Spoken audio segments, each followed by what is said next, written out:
ఓం సాయిరామ్ శ్రీమాత్రే నమ. అమ్మ బిడ్డలందరికీ నమస్కారం అండి.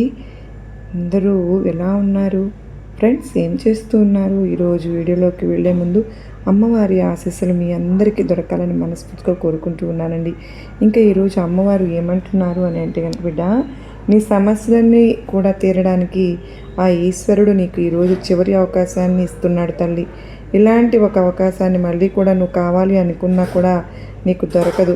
అందువల్ల ఈరోజు ఆ శివయ్యను ఏమి అడిగినా సరే, నీ కష్టాన్ని ఎలా చెప్పినా సరే ఈశ్వరుడు నీ కోరిక తీర్చడానికి సిద్ధంగా ఉన్నారు తల్లి. అందువల్ల ఒక్కసారి ఆ శివయ్యని ఇలా అడిగి చూడు అని చెప్పి అమ్మవారైతే మనకు ఈ చక్కని సందేశాన్ని పంపిస్తూ ఉన్నారండి. ఎందుకు అమ్మవారు ఇలా అంటున్నారు, ఏం చెప్పబోతున్నారు అనే విషయాన్ని తెలుసుకుందాం. ఇంకా వీడియోలోకి వెళ్ళడానికి ముందుగా మన ఛానల్ని కొత్తగా చూసేవాళ్ళు ఎవరైతే కనుక ప్లీజ్ అండి తప్పకుండా సబ్స్క్రైబ్ చేసుకోండి. వీడియో నచ్చినట్టే కనుక మీరు ఒక్క చిన్న లైక్ అయితే ఇవ్వడం మాత్రం మర్చిపోద్దండి.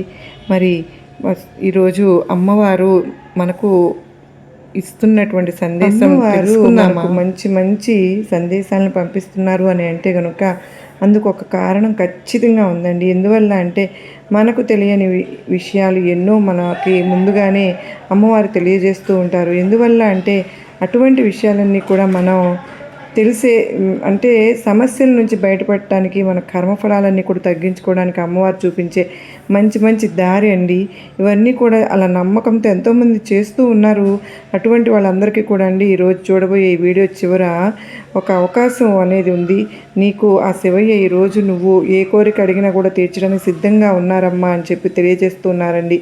ఎందువల్ల అనంటే మనకు రేపు ఎల్లుండి పండుగ శివరాత్రి పర్వదినం సందర్భంగా చక్కగా మనకందరికీ కూడానండి ఈ 2 రోజులు కూడా పూజ చేసుకోవడానికి ఎవరికైనా కుదరలేదు అని అనుకున్న వాళ్ళు కనీసం ఈరోజు చివరి ఆఖరి రోజున అంటే శివరాత్రి రోజు కనుక మనం ఇన్ని చేయలేకపోయాము అనుకున్న వాళ్ళు కూడా ఈరోజు అయినా సరే కనీసం మీరు రాత్రి 6 గంటలు తర్వాత ఈరోజు ఒక నారికేళ దీపం అండి, అంటే కొబ్బరికాయ దీపాన్ని మనం కనుక వెలిగించుకోవాలనేది మన ఛానల్లో ముందుగానే తెలియజేసాం కదా. అలాంటి ఒక దీపాన్ని ఈరోజైనా సరే వెలిగించుకుందాం ఫ్రెండ్స్.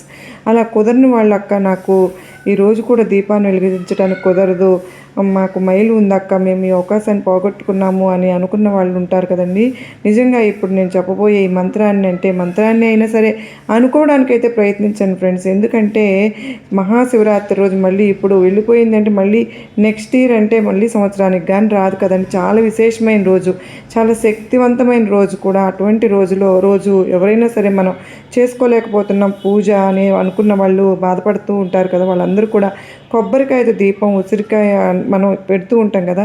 అలాగే ఎన్నో రకాలుగా 360 అంటే ఎట్లాగన్నా చక్కగా రోజున శివయ్యని కనుక ఆలయానికి వెళ్ళి కనీసం ఇంట్లో వెలిగించలేని వాళ్ళు ఆలయంలో వెలిగించగలిగినా సరే ఖచ్చితంగా వెళ్ళి మనం కనుక చక్కగా శివయ్య దర్శనం చేసుకుని మనం ఇప్పుడు చెప్పుకునేటటువంటి ఆ మంత్రాన్ని మనం కనుక చక్కగా చెప్పుకున్నాము అంటే నిజంగా శివరాత్రి జాగరణ కూడా చాలామంది చేస్తూ ఉంటారు. శివయ్య కోరికలు తీర్చడానికి సిద్ధంగా ఉన్నారు, ఎప్పుడు ఉంటారు. అందువల్ల అంటే అండి సాక్షాత్తు శివపార్వతులు ఇద్దరు కూడా భూలోకానికి రావడం అనేది జరుగుతుంది. అందుకన వాళ్ళిద్దరు అమ్మవారి ఆశీస్సులు మనకు ఉంటాయి కనుక, పార్వతీదేవి అమ్మ ఆశీస్సులు కూడా మనకు ఉంటాయి, ఆ శివయ్య ఆశీస్సులు కూడా మనకు ఖచ్చితంగా దొరుకుతాయండి. అందువల్ల ఈరోజు ఖచ్చితంగా మనం ఎవ్వరూ మిస్ అవ్వకుండా మహాశివరాత్రి రోజు కూడా నాకు గుడికి వెళ్ళడానికి కుదరదు అనుకునే, నేను ఇలా పూజలు చేసుకోలేను అని అనుకున్న వాళ్ళు ఇప్పుడు నేను చెప్పబోయే ఈ మంత్రాన్ని మనం కనుక రాత్రి 108 సార్లు రాసుకోవడానికైనా ప్రయత్నించుదాం ఫ్రెండ్స్. మనం ఆఫీస్లో ఉన్నాము,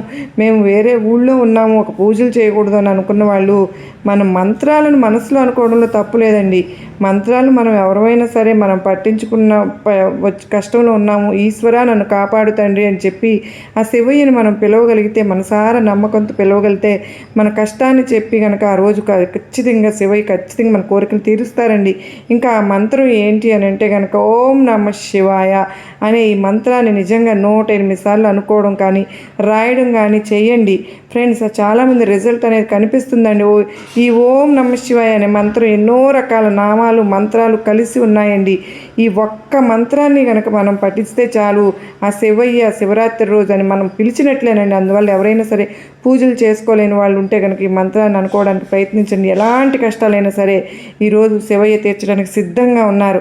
ఇంకా ఇది ఫ్రెండ్స్ ఈరోజు మన వీడియో. ఈ వీడియో కూడా మీ అందరికీ కూడా ఎంతో నమ్మకాన్ని, ధైర్యాన్ని ఇస్తుందని అనుకుంటున్నాను.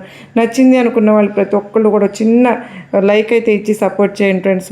మరో చక్కని సందేశంతో మీ ముందుంటానండి. అంతవరకు అమ్మవారి ఆశీస్సులు మనపైన, మన కుటుంబ సభ్యులందరిపైన ఉండాలని, ఆ శివయ్య ఆశీస్సులు మనందరికీ కూడా దొరకాలని చెప్పి శివరాత్రి మనందరము కూడా రేపు ఎల్లుండి ఆ ప్రిపరేషన్స్లో మనం బిజీగా ఉంటాం కనుక ఈ సందేశాన్ని ముందే మనం తెలుసుకోగలుగుతున్నాము. ప్రతి ఒక్కరూ కూడా ఓం నమ శివాయ, ఓం నమ శివాయ అనే మంత్రంతో మారు మ్రోగేటట్టు శివయ్యని పిలవడం వల్ల మన జీవితాల్లో మనకున్నటువంటి కష్టాల నుంచి పూర్తిగా బయటపడగలుగుతామండి. ఓం నమ శివాయ, ఓం నమ శివాయ అని అంటూ ఉంటే కనుక ఆ శివయ్య ఆశీస్సులు, అమ్మవారి ఆశీస్సులు ఇక్కడ భూలోకంలోనే ఉంటారు కనుక మనకు చక్కని తొందరగా ప్రతిఫలం అనేది దొరుకుతుంది ఫ్రెండ్స్. తప్పకుండా మనందరం కూడా అలా చేసి ఆ శివయ్య ఆశీస్సులు శివరాత్రి రోజు మనం పొందాలి అని చెప్పి మనందరికీ మన కుటుంబ సభ్యులందరికీ కూడా ఆ శివయ్య ఆశీస్సులు ఉండాలి అని చెప్పి నేను మరొక్కసారి శివయ్యను వేడుకుంటూ ఉన్నానండి. నిజంగా మనం ఆ రోజు ఏ చిన్న పూజ చేసుకున్నా, లేదంటే ఇది చేసుకున్నా సరే ఎంతో ఉత్తమమైనటువంటి ప్రతిఫలాన్ని తెస్తుంది. చాలా శివాలయాలన్నీ కూడా చాలా బాగా ఆ రోజున ప్రతి ఒక్క భక్తులతో ఎక్కువ కిటకిటలాడిపోతూ చాలా బాగుంటుంది కదా. కానీ ఖచ్చితంగా మనందరం కూడా ఆ శివయ్య ఆశీస్సులు మనందరం పొందాలని మనస్ఫూర్తిగా కోరుకుంటూ సర్వే జన సుఖినో భవంతు. ఓం నమ శివాయ.